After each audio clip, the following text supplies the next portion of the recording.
Welcome to Old Guy Talks to Me, a podcast dedicated to helping guys create kick-ass lives for themselves and those that they love. Ladies, if you want to know what your guy is thinking, this podcast is for women too. Each week, a special guest helps you create that life you've imagined. We talk anti-aging medicine, personal growth, relationships and hot sex. Yeah, you hear me, getting laid more frequently. Other guy vices, and topics that many don't want to talk about but need to. Just because you're getting older doesn't mean you have to be old. Don't want to miss anything? Be sure to subscribe, share, rate, and review this podcast. And be sure to go to www.thestandard.academy/magazine and grab a free copy of our new digital magazine, The Standard Academy, where we talk about erogenous zones, growing hair back, and other things that will help you create that kick-ass life. Now get ready to listen up and share with friends. Absolutely. I agree, because I just totally enjoy what I'm doing. And so it makes it, there are days I don't, but that's true. That goes along with anything, even with a hobby. There are days that you don't enjoy your hobby. In your book, Near-Death Lessons, you have a chapter that's titled "Live Like It's Your Last Year Alive." Tell us a little bit about that. Yeah, look, when I got diagnosed and everyone telling me about this stuff about live as if it's your last day alive, I was like, mate, I can't be strategic if I live as if it's my last day alive.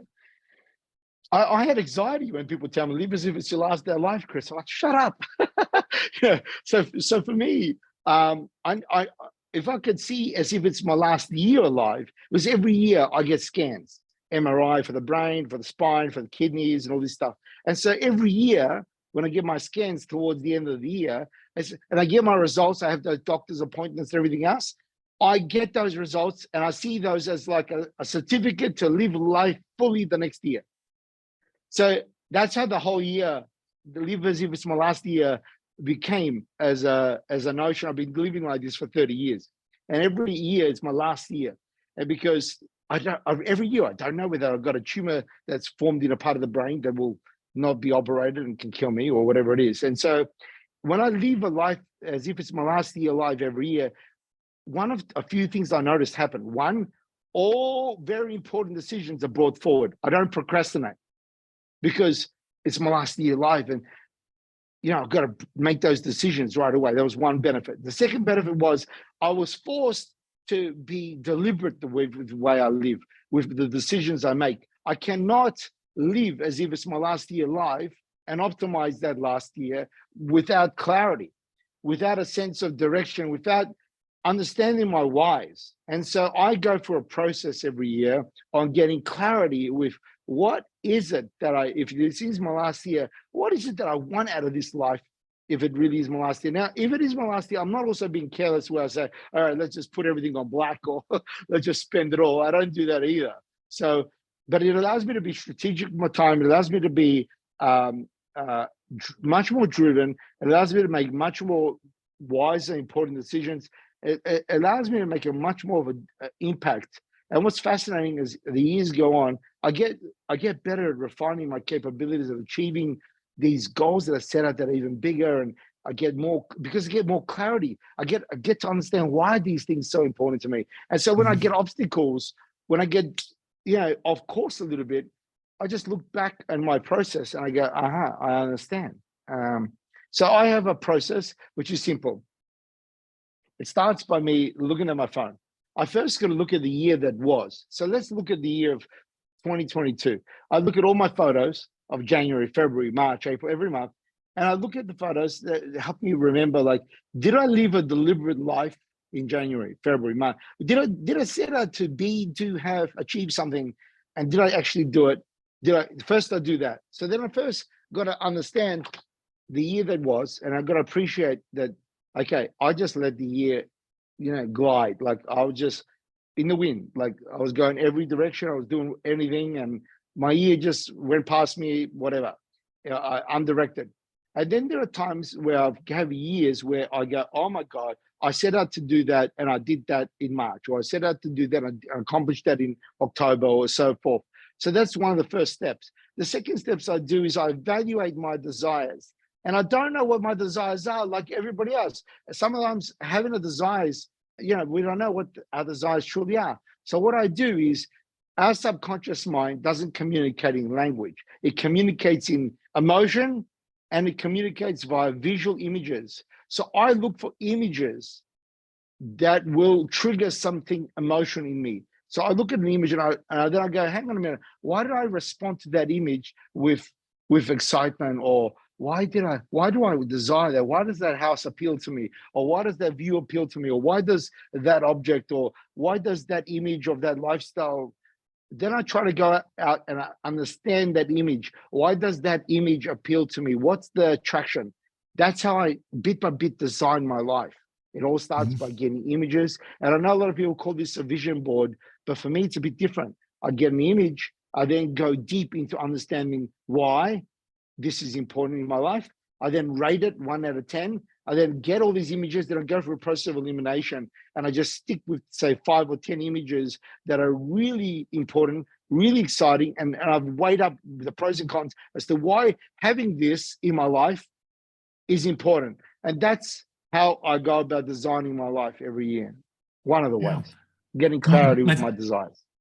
I think the whole idea of clarity is very important, because most people cannot articulate with specificity what they want.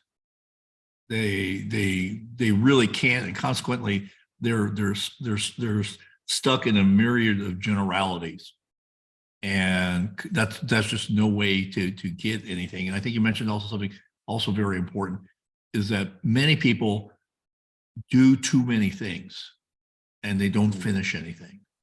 As you said, you kind of cut down what you do. And people like, I love these articles that you see in magazines or now on the internet, things like that. 50 things to do. I'm going like, once I get past 7, I can't remember the first 3. There's no way you're going to implement 50 things to change. Now, maybe you can over a period of 5 years. Maybe do 10 a year, 1 a month. Yeah, that's entirely possible. But to sit down with a list of 50 things is overwhelming. And by the way, you do have a life to live every day too. You have family responsibilities, responsibility yourself. You want to work out. You want to do those type of things. So it's like to introduce 50 things to do every day to improve the quality of your life. It just isn't possible. No, that's one of the other scary things out there. There's so much information out there. There's so much fighting for our attention. There's so much information more than ever before. And so right now, it's very easy to get confused. It's very more important now in our time of history to have clarity with our desires and to invest in our core truth. And that is only whatever drives us, gives us energy, and ignites our souls. That's our truth. At the end of the day, everything else is other people's opinions. Our opinions matter to us more than anybody else's. So why are we always disempowering ourselves by allowing other information out there and other people's lives to kind of move us in some way? So hence why now more than ever before, it's extremely important to have clarity with our desires. You need to invest that energy and time, whatever it takes. I just outlined how I go about doing it. That's just how I broaden my horizon much more. But there's a lot of ways out there to get clarity with your desires. And one of my other best ways is to try something, fail, and then bounce off of that failure onto something else. And I've never discovered my true purposes without first committing long-term towards it, without failing over and over at something, because often I bounce back from a failure towards something that's truly much more meaningful and important to me. I've never discovered a purpose straight off the bat. I've never done it. Sure. I've always done it by trying and failing and then learning along the way and going, this is what I'm all about. That might have taken me 2 years or 6 years or 2 months or hundreds of thousands of millions of dollars of losses. But I've never right off the bat got there and said, man, this is what I'm all about. Never. Yeah. And over time, as you change who your wants and desires, I certainly don't have the same at age 70. I don't have the same desires as I did at age 30. So you wrote a book, Near-Death Lessons. Why did you write the book? Which is available at neardeathlessons.com, by the way. And we're going to have all the links. We're going to have all the links to Chris in the show notes, so you don't have to worry about writing them down or getting them correctly. Thank you, mate. Look, I originally wrote the book because I thought I was going to be a dead man. I mean, I just had a tumor burst in my head. The doctor said, look, 60% of people, when this happens to them on my operating table, die. So you're one of the lucky 40% who survived this. And so I thought the moment I could sit on my chair and I could actually, I couldn't type because my hand, everything on my left side, was the tumor burst in my right hemisphere, affecting everything on my left hemisphere. So I couldn't walk, I couldn't talk, couldn't do anything, couldn't breathe properly, couldn't see, anyway. I mean, imagine trying to move your arm and your arm just went everywhere, right? You know, like what a weird experience. And so I had the second operation before the birth of my second son, Billy, in October 2016 was when he was born, the 4th of October. I had my operation on the 5th of September, 1 month before he was born. I thought if I have the operation, get out of the way, I can enjoy my new son. Instead, the tumor burst and I spent all this time rehabilitating and learning how to get back on my feet. I wrote the book because I wanted my sons to know who their father was. I initially wrote the book because I wanted them to know my remarkable story and all these adventures I've had, and especially these experiences. But I didn't want them to hate me from the grave. So I didn't write anything to do with advice. I didn't want to share any of my lessons. I wanted to share it through my stories. But then a year later, as I said, I had 6 cancers in the remaining half kidney that exploded because I had no idea that being in bed for months was so toxic to my body. My body tumored up like crazy, being in bed in a coma state for 3 months. And a year later, when I had that kidney operation, I found myself bargaining for my life and I said to the doc after 5 days after my operation on my kidney, that I was going to be on dialysis for the next like 2 or 3 years after. I said to the doctor, Doc, give me another 10 years of life. I mean, you know, I'm bargaining with the man above. I said, give me another 10 years of life. I'll inspire millions. Since I was writing the story, you know, it was all kind of on my mind. I thought, I might as well make this story maybe public. So I used it as a noble pledge to bargain for my life. And so that's how it happened. And then from that bargaining, I transformed my health immediately. The following day, my health went from 4% improvement to 15% improvement every day. I went past that 8-day window where 90% of my healing was supposed to occur. I went past that and I continued to heal me for many months after. I am now living on half a kidney and my creatinine is 115. Now, normally the lower the creatinine, the better. A normal person is 80 to 100. I'm at 115. A dead kidney is 600 creatinine. Right? I was at 590. And when I made that bargain, I was at 495. And so I've made this incredible improvement. I'm spiritually obligated myself. And so that's why I decided to take the story public. But then when I took the story public, I didn't want to just share my story. Who cares about my story? My story is a demonstration of the principles and the life lessons that I want to share. And so it's more about me sharing these distinctions of how do you live your life to your full potential? How do you live like as if it's your last year alive every year? How do you achieve deep satisfaction and fulfillment in this life? How do you flourish from adversity time and time again? Now, how do you form new thinking patterns? Because these are the 5 fundamental life lessons that I've demonstrated over my life, over decades apart, bouncing back from numerous health adversities. So that's what my book's all about. Is your life not working out? Have you tried programs and they did not work? Do you want to create a vibrant life for yourself and those that you love? Well, if you do, then get on a short call with me to find out if we're a mix. You can go to www.thestandard.academy, get to know you, and schedule a short call with me. If we're a match, great. If not, that's fine too. Either way, I'm going to have a free gift for you. Don't wait. Don't hesitate. Don't procrastinate. Do it now.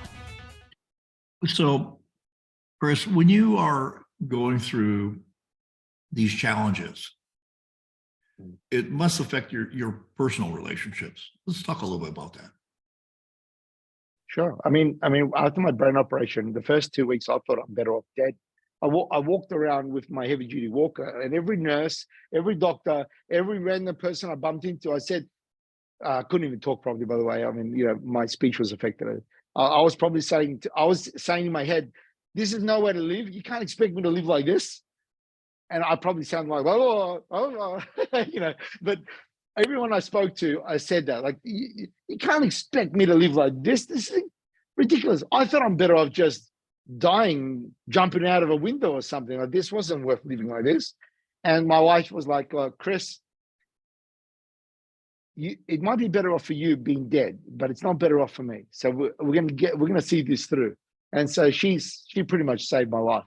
And my wife is a very strong woman. She was 8 months pregnant, as I said, when I was going through this, and then 1 month after my adversity, she gave birth to our second son, Billy. Look, thank God for the strong women in our lives, because without them, we're bloody nothing. Oh, absolutely, absolutely. I at the beginning of 2022, I had an ostomy, and I don't know if you know what an ostomy is. No. Okay. What is that? Basically, they separate your intestine from your colon, and you shit through a hole in your stomach into a bag. Oh, wow. Okay. Yeah, and it was it was a result of me having really bad diverticulitis. But for about 4 weeks, we couldn't figure out how to get that bag to stick.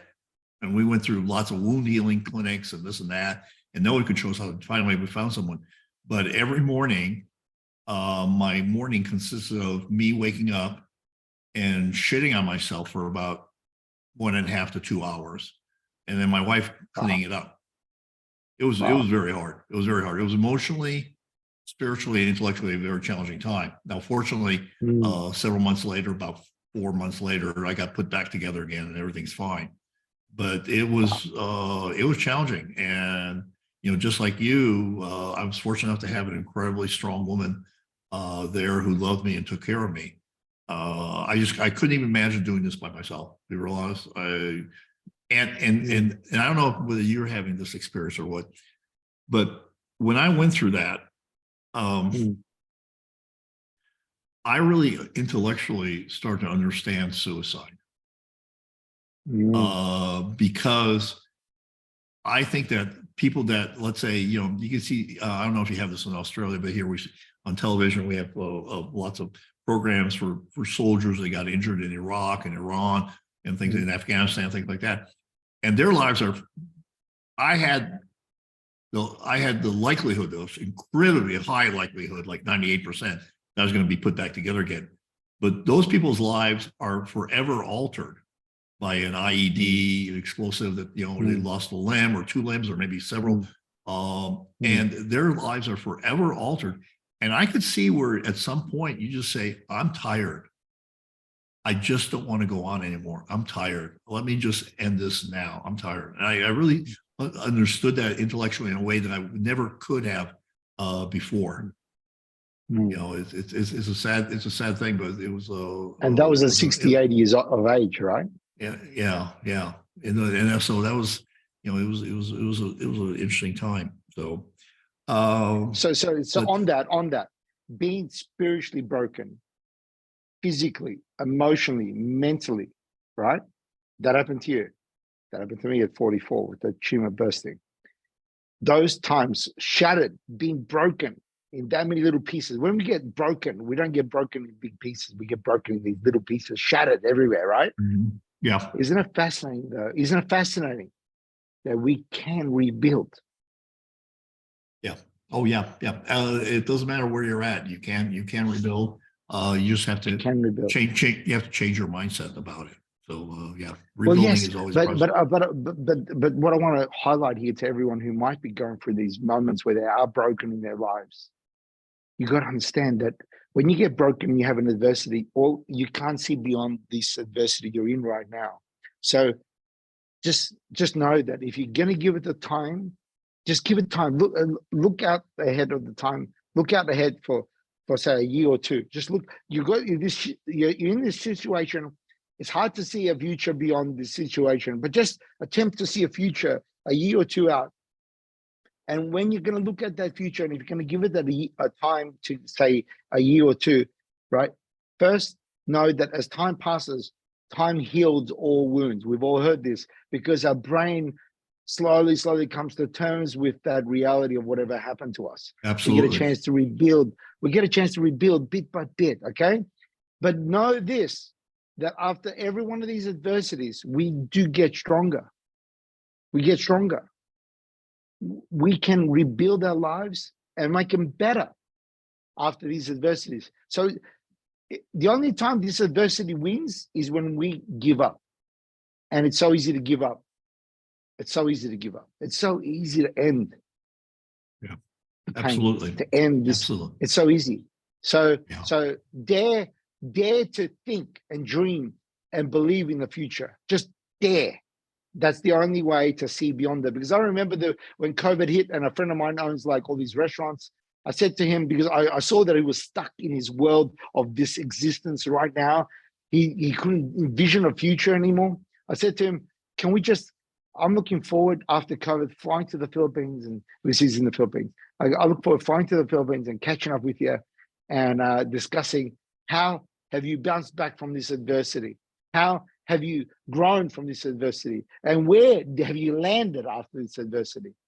2-3 years from now, I look forward to catching up. And that moment did happen.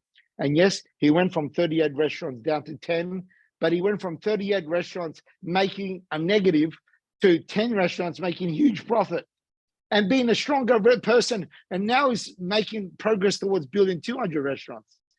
Cool. Absolutely wonderful. Absolutely You know what wonderful. I mean? Yeah. That you gain strength from the adversity that you face. Chris, I want to thank you for coming on oldguytalkstome.com. As I mentioned, Chris's book is Near Death Lessons. You can find it at neardeathlessons.com, and there'll be all the links to him in the show notes. And once again, thank you, Chris. Thank you for having me on your show. It's been a delight connecting with you, mate. I appreciate it. Thank you. And folks, if you have not already gotten my free digital magazine, go to the standard.academy/magazine, get my free magazine with lots of articles, including the article about one secret place to touch a woman. And no, it's not her clitoris, because that is not the secret place. Okay. There are other places. And so be sure to get that magazine. And there's other things outside of that. There's other things outside of sex in the magazine. But that's the one that seems to be the clickbait in this particular case. Until next time, and I also want you to share, subscribe, rate, and review this podcast. Until next time, remember, it's all about creating a kick-ass life for yourself and those that you love. Until next time. Thank you for joining Dr. Orist and his incredible guest. Like what you heard and learned? Then be sure to do 3 things. 1, subscribe so you don't miss the next episode. 2, share this with someone who may need to hear it. 3, leave a review and rate this podcast. Opt in at www.thestandard.academy/magazine and get our free digital magazine with savings, articles, and deeper dives into cool controversy. Be the guy who takes action. Without action, you're not going to get the results you want. Thank you again, and make it a great day.